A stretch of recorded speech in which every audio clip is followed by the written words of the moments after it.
In addition to finding the best Chinese food in town, Google tracks the popularity of words. And it turns out the use of the word narcissism has been growing every year. Our interest in narcissists seems to rise with every true crime podcast, but has the prevalence of actual narcissism risen along with it? My next guest is a psychotherapist with over 20 years of experience specializing in ADHD, anxiety, and narcissistic abuse. She's a contributor to Forbes and Psychology Today and the author of Healing from Toxic Relationships: 10 Essential Steps to Recover from Gaslighting, Narcissism, and Emotional Abuse. Today, she's going to combine her vast education and experience to take a closer look at what narcissism is and isn't as we ask the question, is narcissism on the rise?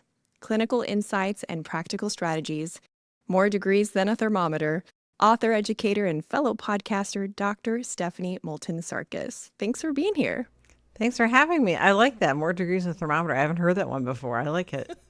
It's definitely true about you. You have so many degrees. It was hard not to put everything in the intro. I just want people to know you are like locked and loaded, qualified, and ready to discuss this topic in any form or fashion. Because more degrees than a thermometer. I really like that. I think I'm going to introduce myself like that to people. You should. That doesn't sound terrible or anything, right? No, not at all. I think your next TEDx talk, like that's what you should definitely do. So.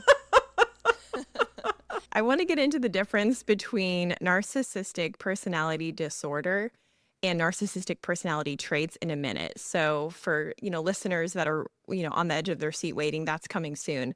But first, I want to ask you if you feel like people with NPD are born with it or if it's a response to trauma or parenting. Great question. It's both. We don't always know with nature and nurture exactly which way stuff leans, right? With anything. And we also need more research. So one of the issues is that you don't see a lot of research on people with NPD or narcissistic personality disorder, because people with narcissistic personality disorder, NPD, have what's called egocentric personality, which means they think that everyone else has a problem, they don't. So the chances of someone seeing a study that says we're studying narcissism and that person going, oh, identify with that, is pretty low. So the studies you see are usually where they look at a population of people that just a slice of life population, and they do studies to see, does this person qualify for NPD? That's what we look at. So we need more research studies around. So what we do find is that people that have narcissism and sociopathy, or what's also called antisocial personality disorder, they tend to get a dopamine or serotonin boost. Those are neurotransmitters, feel-good neurotransmitters. They get those from manipulating and gaining control over people. Most people get dopamine, serotonin boost from playing with your cat or dog, playing with your kids, doing a good job at work. So it's a different way that the brain works. And also you're learning from your parents how to behave. Kids watch their parents like hawks. So you're going to have people that behave in a dysfunctional way. And sometimes people learn those behaviors. They think that's how you interact with the world. Or they learn that you need to manipulate people to get what you need to survive because you had a parent that just didn't provide for you. Nurturing, even food and shelter. So you have people that learn these behaviors and they realize later in life, maybe a partner tells them or a friend tells them, hey, the way you're doing stuff, it's not working for me. And I think you need to get help. So I have had people call me and tell me, hey, I think I'm gaslighting people. I think I'm a narcissist. I think I need help. And many times it's that they learn those behaviors from their parents. So it's a little mix of both. So if someone calls you and says, hey, I think I'm a narcissist and I need help, can they be helped? I think so. I wouldn't go into the field I'm in if I didn't think people had the ability to change. So Okay, when that's someone true. calls me, usually it already tells me that there's an incentive to improve. And also I take a look at the fact that so many times when you're in a narcissistic relationship, you have a narcissistic family member, one of the things they do is project and tell you that you're the narcissist. So I have had people come in, they tell me, I think I'm a narcissist, my spouse, partner, my parents told me I'm a narcissist. Well, it turns out no. First of all, the chances of you coming in saying you're a narcissist and you actually qualify for NPD are pretty low. But also sometimes it's that you're with somebody who has narcissistic traits And they're projecting that onto you and calling you a narcissist, or it turns out you're really not. Should you tell someone that they are a narcissist? I really don't recommend that because unless that person's been diagnosed by somebody, we really don't know. So that's why I'm probably going to lean towards talking about more narcissistic traits of people. So it also backfires because you will have someone that will use that against you. So when you are with some of the narcissistic traits or NPD, they will take whatever you say and flip it on you. And there's this thing called DARVO, DARVO. It's an acronym that says deny, accuse, and reverse victim and offender. And what I mean by that is if you say, you know what, you've been calling me names, you're a narcissist, they'll immediately flip it on you and go, oh no, you're the narcissist. And they'll pull up all this information that they claim that you've done that means you're a narcissist. And very quickly they will turn it into them being the victim and you being the perpetrator. So I really don't recommend telling people that because it does not end well for people. There's so much there. Okay, this reminds me of one of my Facebook insiders' questions. They asked about persecution complex. Is that related to what you were just describing? Because I've never heard of this before.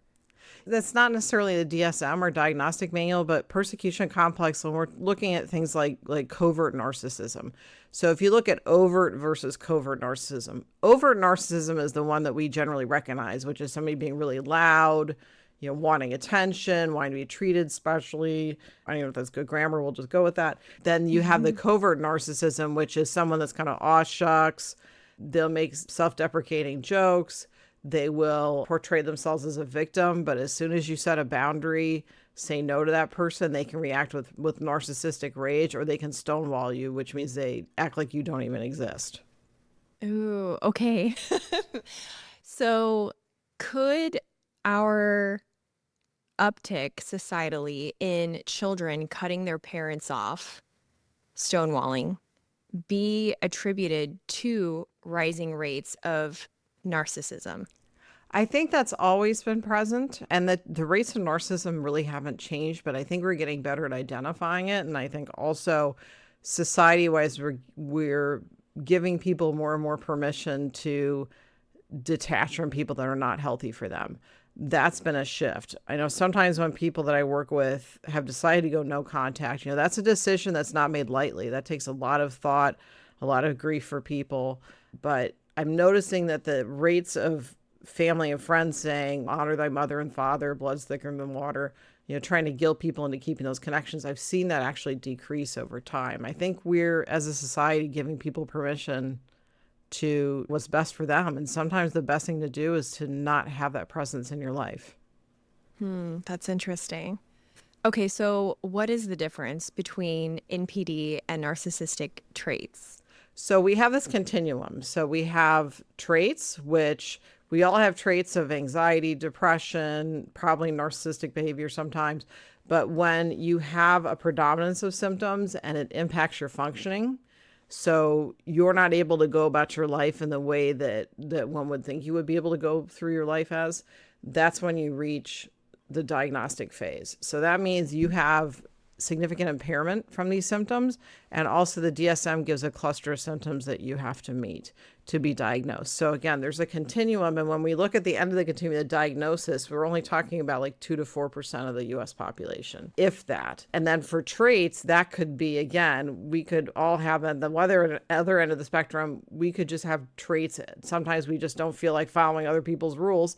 And then we have the middle ground, which is where, well, now we're getting into maybe some predominant behaviors, and then we get towards the end of the spectrum. So it really depends on where that person falls. But I think the most important thing is, how does this person make you feel? Not so much do they have this or not, but do you leave conversation with them feeling more confused than you were before? Do you feel like being around them drains you rather than gives you energy? How does this person impact your life? I think that's what we need to look at. We need to put the focus on ourselves rather than the person that we think might be narcissistic, because that's a very common thing we do. We put the focus on the person with narcissism because they kind of demand that. But again, it's really important to look at, how does this person make me feel? Couldn't that within itself, that process you just described, cause us to slip into traits of narcissism? Explain more about that. Like if we are measuring everything around us by how we feel. Isn't that a narcissistic process within itself? I don't think so, because it's the intent behind it. Because we need to respect our boundaries. We need to respect that we need to come first in our lives. There's a difference between I need to put myself as a priority. I need to put my mental health as a priority. There's a difference between that and then saying, you know what, I come first. I don't care what anybody wants. I'm going to hurt them to get what I need. There's a difference between that and practicing good self-care, like setting boundaries and doing some introspective work. There's a big difference. So, how would you describe narcissism outside of that healthy end of the spectrum? What traits are we talking about, or what presentation of traits? You can have a narcissistic rage, again, where you get so angry, it's like the person's not even there anymore, and they may devolve into talking about things that really don't even make sense anymore. You will visibly sometimes see their face change into total anger. You can also have people that believe that they should have special privileges or rights over other people. People with NPD can have a narcissistic void, which means that they have this bottomless pit of need. And no matter how many people they get validation from, it's still never enough. And also you can have people that get narcissistic injuries. If you call someone out on their behavior and you say, hey, the way you talk to me is not okay, and they've gotten a narcissistic injury, you've hit their ego because their ego is so large, then you get into the narcissistic rage behavior. I mean, from what you're describing, even so, let's say those are traits and not full NPD. That does seem to describe a lot of the presenting we see on social media. It's hard for me to believe that it's not on the rise. How do we measure rates of narcissism throughout the decades? So, in other words, how can we be sure that these sort of personality tendencies, aside from like diagnostic narcissism, is not like on the uptick? Well, we do have narcissism scales. So we do have assessment scales like the MMPI. We have the Narcissistic Personality Inventory that can give an idea of the extent of narcissism. So those have been used currently and in the past. So we have research based on those. But also when you look at research, when people have signs of it, it's a little trickier, and research has its benefits and also its drawbacks. So overall, in some studies, they've shown a correlation between narcissistic traits and social media, but let's keep in mind that correlation is not equal causation. Just because A and B are related doesn't mean A caused B. It just could mean that it's more on display because it's social media. It could be that's more on display because of social media. So now you're seeing it globally rather than just, somebody down your street. Yeah. Right, right. Although definitely the ecosystem of social media seems to encourage and reward, if you will, people's display of self. Oh, it In your absolutely practice, rewards. It pays people for it, right? literally. So, yeah. Yeah. In your practice, has social media use been a dynamic that has to be discussed within itself with patients who are struggling with narcissistic personality traits? I actually don't see that as much of an issue. In fact, I see people that they feel like they need to be on social media, but they really rather not, which that might be the population I work with. It might be different for another therapist, but I actually don't see people struggling with the fact that they are posting too much on social media. It's actually the opposite. And how does social media play into like diagnosing self or diagnosing others when it comes to narcissism? Because we hear that word, thrown around quite a bit. And definitely I've heard it more just pop up in social media. Obviously, Google's tracking these word searches and it's becoming more popular in the big scope of things. Is that sort of like trying to diagnose self or other people been a help or a hinder when it comes to staying in that healthy zone? Well, first, I'm just happy that people are talking about mental health issues in more public space, Yeah. because I think that we had not had that outlet for a long time, and there's still a lot of stigma with it. But people have asked me, how do I feel about people talking about gaslighting and toxic relationships, and maybe they don't always have the definitions right. Again, I'm just glad people are talking about it, and it's something that's becoming socially acceptable to discuss. I think that's the most important thing. So social media, just like everything else in life, isn't all bad. There's some good stuff to it too. And I have had people contact me and they say, hey, I saw this thing on TikTok or saw this thing on YouTube, and I'm pretty sure that I'm experiencing gaslighting.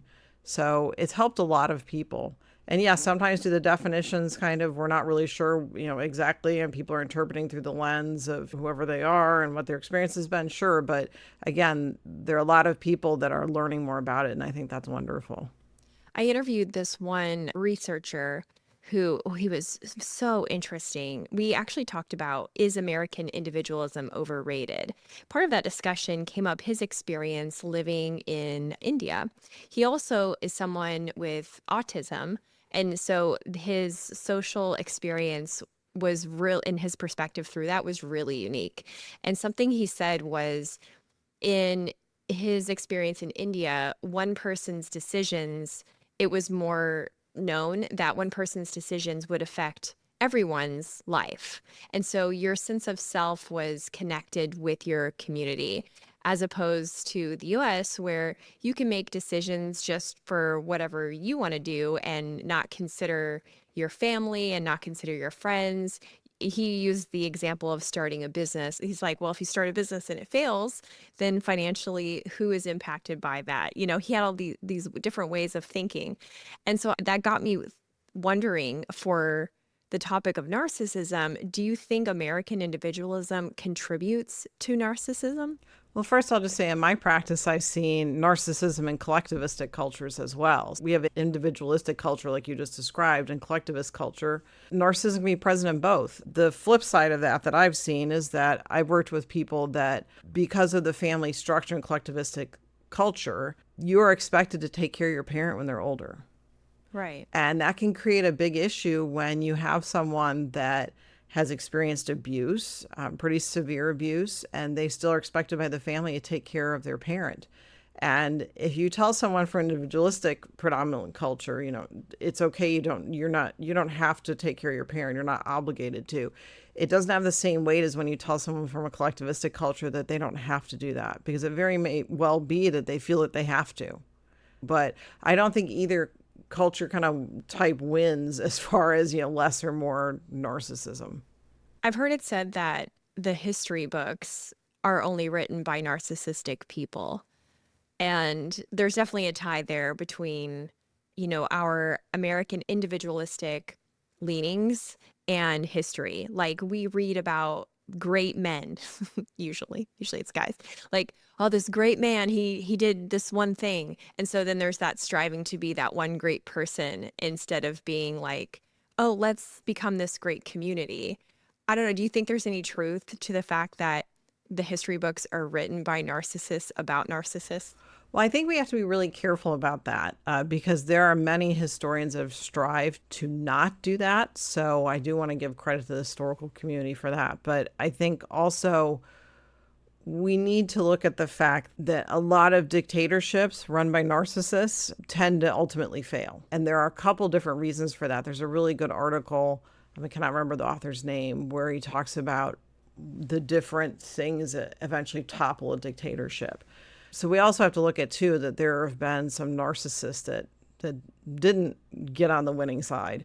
And so I think that, yeah, we have to look at things through a critical lens when we read historical documents, historic interpretations, but we also need to look at the fact that there are narcissists that eventually they trip themselves up, and whatever they've got going, whether it's on a global scale or individual scale, usually falls apart.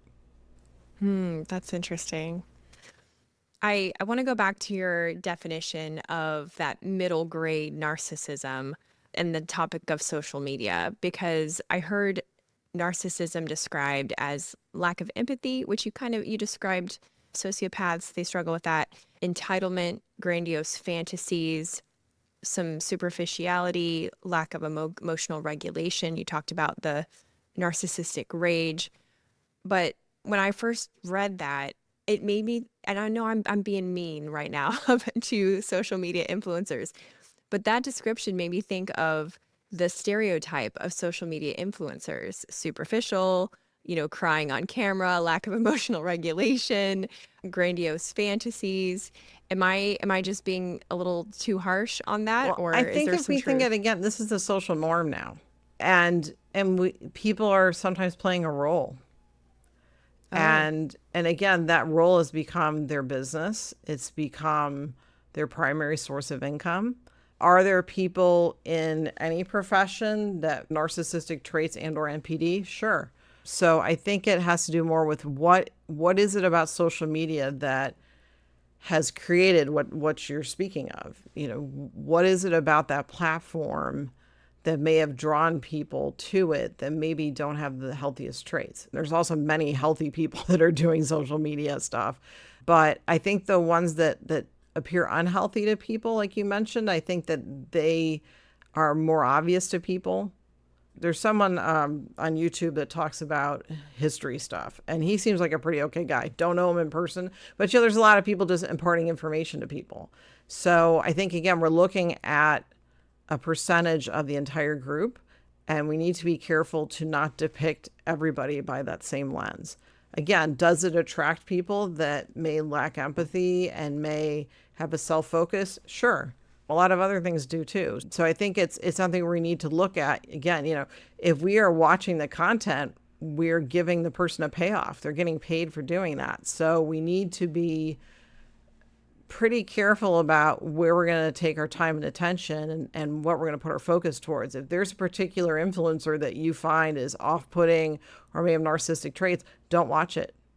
Don't give them the views. That's a pretty simple way that we can stop it. Or if you see content that you feel is abusive or racist or otherwise offensive, report it. And I know that the different platforms have different rules about how quickly or if they'll take it down at all, but that's also our responsibility too, right? Is to report if we see something that is not okay. Well, you bring up a really good point about the environment of social media influencers attracting people who maybe are a little bit stronger in the narcissistic scale. What are the other professions that tend to do that? Again, I haven't seen more than maybe one study on that, but other professions that are thought to have higher percentages, when you look at what's called the dark triad, which is narcissism, Machiavellianism, and sociopathy. So Machiavellianism is that power hungry stuff. When you look at that dark triad, the professions that tend to have a higher percentage of that, and again, I'm not speaking for everybody in that profession, this is just this population, surgeons, and I probably need knee surgery, so I want to be really careful when I say that. For me, it's like, nope, not surgeons at all. Also, look at executives, like in the corporate suite, there's a higher percentage. But again, when we look at that, we also need to look at the fact that you may get promoted based on your narcissistic behavior because you know how to manipulate people, but you also get to a point where you no longer can fool people. And so you may have the board of directors vote you out because they realize that what you're doing is not good for the company. And when this type of person is given an option of retire or be fired, they will metaphorically burn everything down to the ground on the way out. They will try to decimate the company. So it's something that board of directors need to be on the watch for. If you see someone that exhibits these behaviors, you got to face it right away instead of enabling it, because they will destroy your company and they will lock people in endless lawsuits. How do you face it right away if you can't call out their behavior, because you said you shouldn't confront a narcissist? So when you meet with a board of directors and you say, here's some behavior that's been reported. Hey, HR said that this person has done X, Y, and Z. Instead of sweeping it under the carpet, you need to address it. And I think the #MeToo movement has changed some of that the complaints about sexual harassment and other types of harassment are being taken more seriously. I don't know how things are shifting now with the new administration, but they have been taken more seriously. So when you have documentation showing that someone has behaved in a way that's abhorrent, board of directors, managers, supervisors can do something about it. When you have people reporting something, you need to take it seriously. Because if it's not, you're going to have less people reporting because they figure, well, they didn't take this person's report seriously. Now my job's on the line.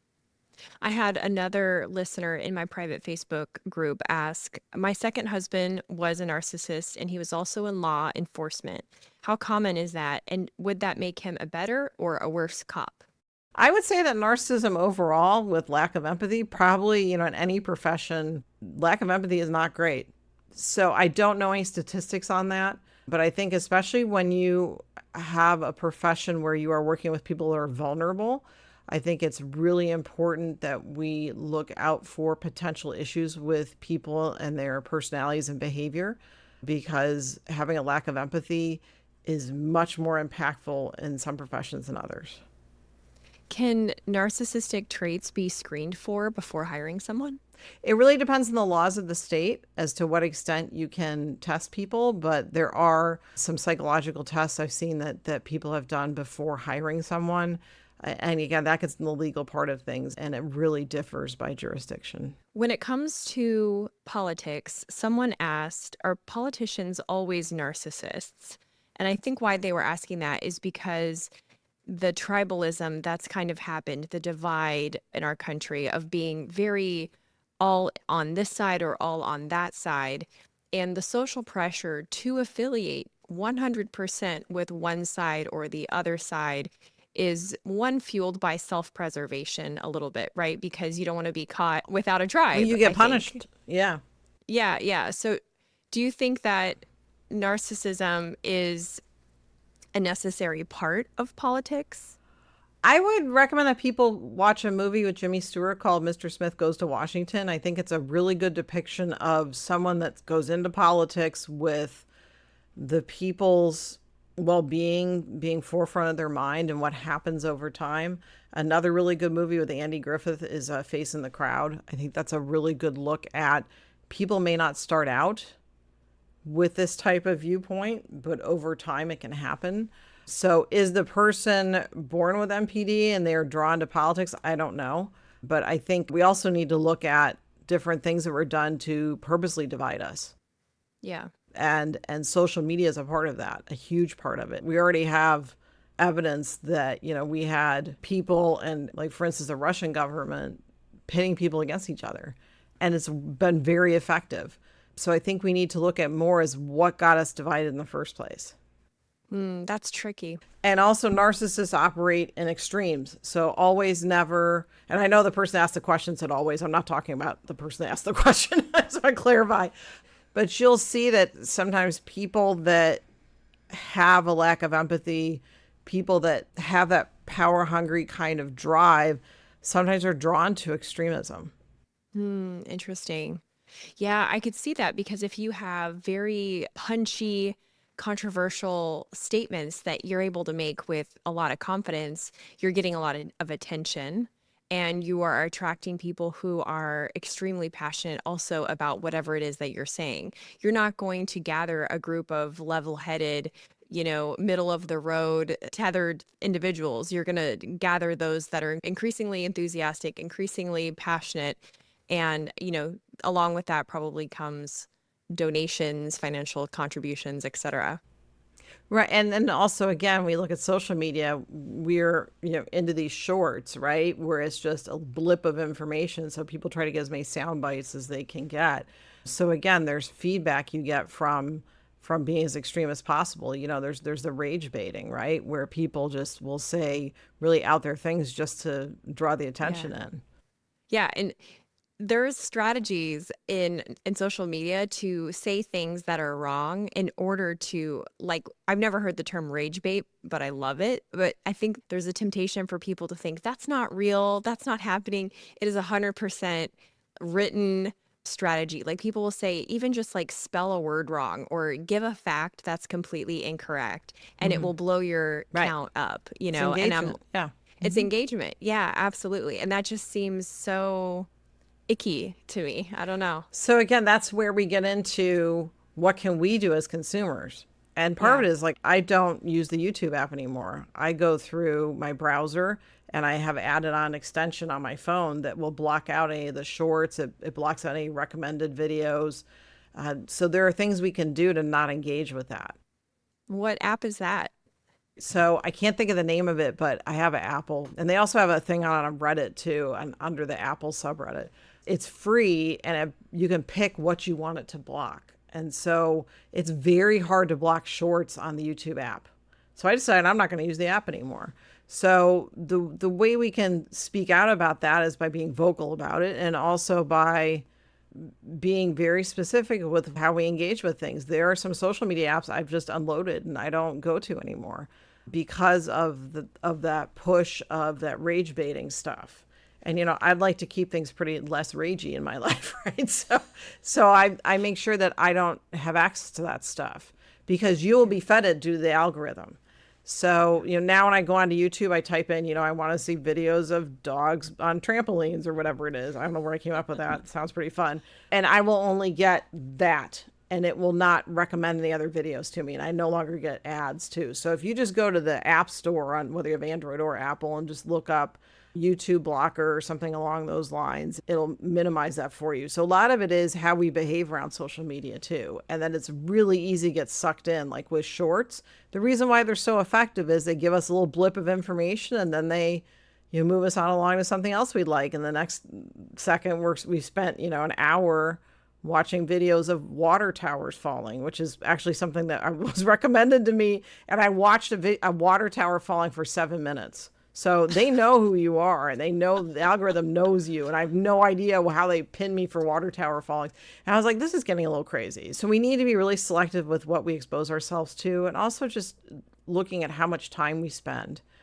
So the reason why these things exist is because they make money. You wouldn't be seeing the things you're seeing if they didn't ultimately make money for a corporation.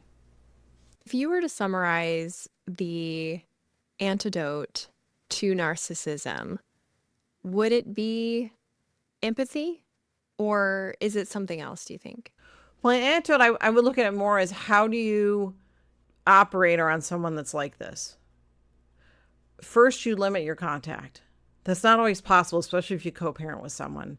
But the more you're around this person, the more they kind of suck you into their dysfunction. So part of it is knowing what your rights are in a relationship with someone, or knowing what your rights are in general. There's a really good book called Your Perfect Right by Alberti. I think it's Albertti.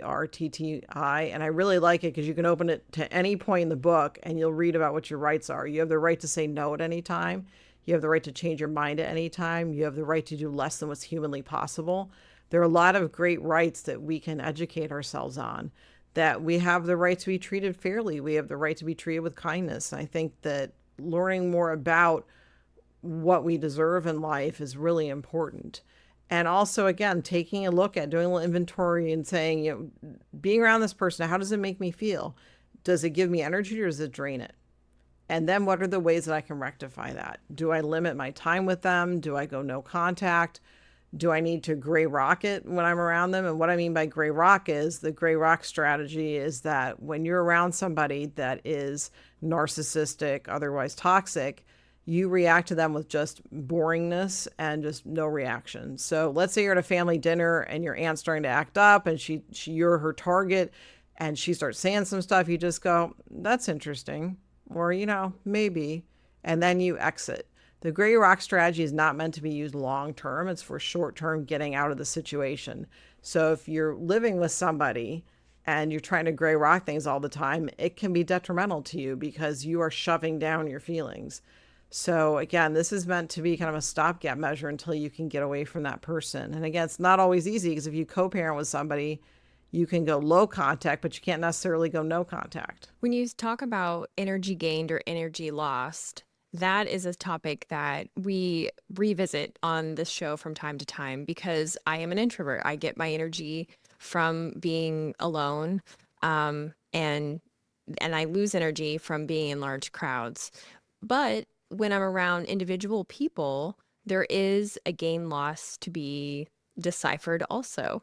And I've heard other, human behavior people talk about this, and how it is a good measure of not just chemistry, but also what you're talking about. Like, is this a reciprocal relationship? And I'll tell you that there are very few people in this town, at least, I can't say in the world, but in this town, that I leave that conversation going, yes, that was a reciprocal conversation. Most of the time it is one way. Well, maybe we need to think about it globally. Yeah, so talk about that, because you have a bigger sample size than Pensacola, Florida. And being a Floridian, I know about Pensacola. One of the things to look at is that, this is different than I'm an introvert and get peopled out. That's what I call it. Because I'm kind of right in that line of extrovert and introvert. So I will get peopled out. I will need to be by myself, then regroup. This is different than that. This is when you're around someone and you immediately have that inner gut feeling of ick. And I don't mean like the whole ick thing, which gets in a whole other bunch of narcissism we can talk about, but you just feel like I leave this feeling just drained. It's a different, and I can't describe to you how that feels, but it's a different feeling than I'm just kind of overwhelmed about people. This specific person makes me feel bad about myself, makes me feel bad about my life situation. And you could argue, well, somebody doesn't make you feel that way. But you know when you're around somebody that just is an energy vampire. So it has nothing to do with lack of reciprocity conversationally. So if you're with someone and all they do is talk about them, that is that on that narcissism I spectrum? mean, that could be something that, yeah, being around somebody like that drains you. So yeah, we're not going to do that as much. And you try to steer the conversation and they keep going back to themselves. Yeah, that's an issue. So you don't feel like that's on the rise? Because that's like my only gentle pushback to your perspective that it's not. Sure. On the It's not even a rise. pushback. I think that part of it has been, we've been through a pandemic. And I think that also we didn't stretch our social muscles for a really long time. So some of us were kind of like golden retrievers when we were able to socialize again, right? So sometimes I think that it's a matter of sometimes we don't always have the best social skills. I mean, like with ADHD, for instance, another one of my specializations, you feel like you weren't in line when the social skills manuals were handed out.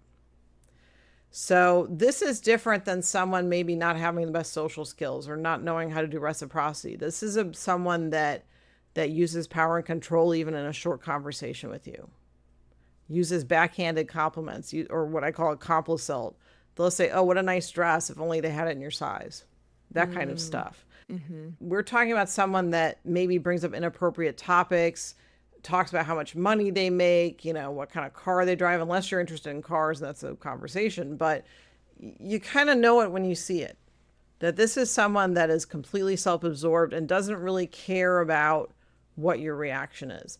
And if you're ever around somebody that you just don't want to engage in, we have the right to not engage with them. And you just say, hey, so I'm going to move along and, I'm going to meet some new people. So I'll talk to you later. I'm thinking like a cocktail party situation. You can use the Southern phrase we use in the South, because I know we're both in Florida, but I live like in the South. You live in the South, yeah. Yeah. Yeah. We say, well, I'll leave you to it. Right. Yeah. Yeah. I know that phrase. Yeah. I lived in Gainesville. Yeah. So, yeah. Well, I'll leave you to it. So it's something that I think it's different than being around somebody that's being quote unquote boorish. I think when you see it, when you're around someone that just confuses you and makes you feel less than, I think that's what I'm talking about. Okay, that is really helpful because I was kind of lumping it all together, and that helps me to separate the two things. I also wanted to ask you about narcissism as it relates to ego, because I've heard it said that ego it can be helpful. Like we need ego to move us forward. It gives us drive. Like someone said, well, Meredith, you wouldn't have ego if you couldn't do the podcast if you didn't have some ego. And I thought, okay, well, that's interesting. Maybe there's some sort of evolutionary benefit there to having ego. So what would be the difference then between being egocentric and narcissistic, and is any amount of it helpful? So I think that first we need to look at what the definition of ego is, because there's the general population definition of ego and then the psychological. Like if you want to get into Freud would say like your ego's always there. Like that's you can't toss your ego aside. But when we look at general population ego, I think that it's interpreted as being kind of full of yourself. And I think that one of the things I run into when someone is in contact with a narcissist is that narcissist tells them that you're so egotistical that any self-care is seen as a threat and any self-care is seen as a luxury, not a need.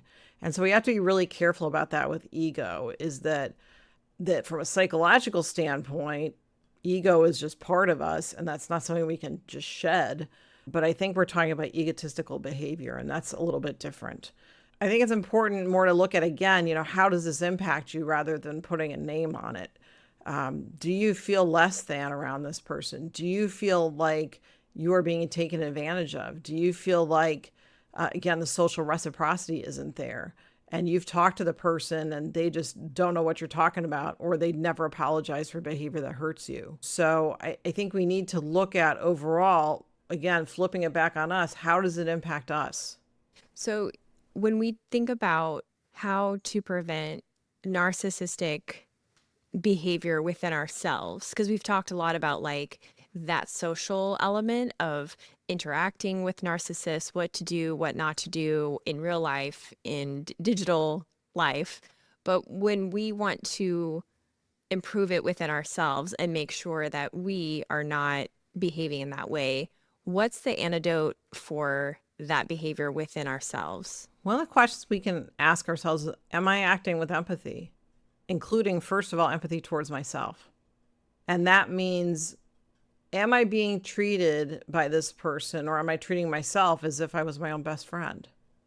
So ask that of yourself. If I was my own best friend, how would I treat myself? Let's look at our self-talk. Are we being kind to ourselves? I think that's number one. That's not narcissism. That's practicing loving kindness towards ourselves. And then maybe look at, how am I doing with being kind to other people? And you can be assertive with someone and tell them, hey, the way you treat me isn't okay, and still be kind. Those aren't mutually exclusive. Again, you're being kind to yourself by having boundaries. And I'll also add too, the way someone reacts to our boundary doesn't mean we didn't have a right to set that boundary. When people don't have our best interests in mind, when you set a boundary like, hey, that thing you called me, we're not going to do name calling. That's not part of this relationship. I'm not into that. And they react with anger.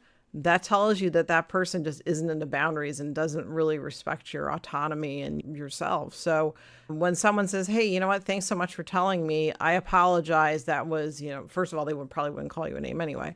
But if they say, hey, I'm sorry I hurt you, here's how I'll, change that in the future, that's an actual apology, not I'm sorry I upset you, or I'm sorry you're so sensitive. That's not an actual apology. An actual apology owns the behavior, and then someone talks about how they're going to change it. So I think that when we talk with people, I think we really need to look at, are people taking responsibility for their behavior? When we bring up something to someone, are they owning up to it? Are our boundaries being respected? And again, a healthy person says, thanks so much for letting me know that. It's good to know kind of where things stand. And I always like to, flip that on its head, because I think it's easy and, dare I say, entertaining to kind of analyze what other people are doing. Otherwise, reality shows wouldn't be a thing, right? Like I can't tell you how many women will watch reality True Housewives of wherever because they want to pretend to be a armchair psychologist about what are these human people's behavior is issues. fascinating. I mean, it really is. It really is. But I find that there is a flaw sometimes in that habit, because you don't take the time to go, okay, am I respecting other people's boundaries, to use your example? Right. Or when we are looking at other people or pointing fingers at other people, we really need to kind of look at, what am I not looking at myself? Right. Right. What's that thing about if you point your finger at somebody, you have like 4 pointing back at you or whatever. It's hard work to take a look at yourself and maybe even do therapy and look at those parts of yourself. But I think that informs us about who we are. And I think it can really help us develop our own boundaries. Everybody's boundaries can be a little bit different based on their life experience. So, it's hard doing introspective work, but so worth it. It is. Thank you so much for this conversation. This has been really an interesting take on narcissism. I love that we kind of were able to weave in all the different aspects of modern life and narcissism as we know it. Can you tell people where they can find your books and your podcast? I think that this is just the tip of the iceberg of interest for my audience in this topic, and I'd love for them to go your direction. Sure. My website's stephaniesarkis.com. It's Sarkis. And also my books are available on there, on Amazon and independent booksellers.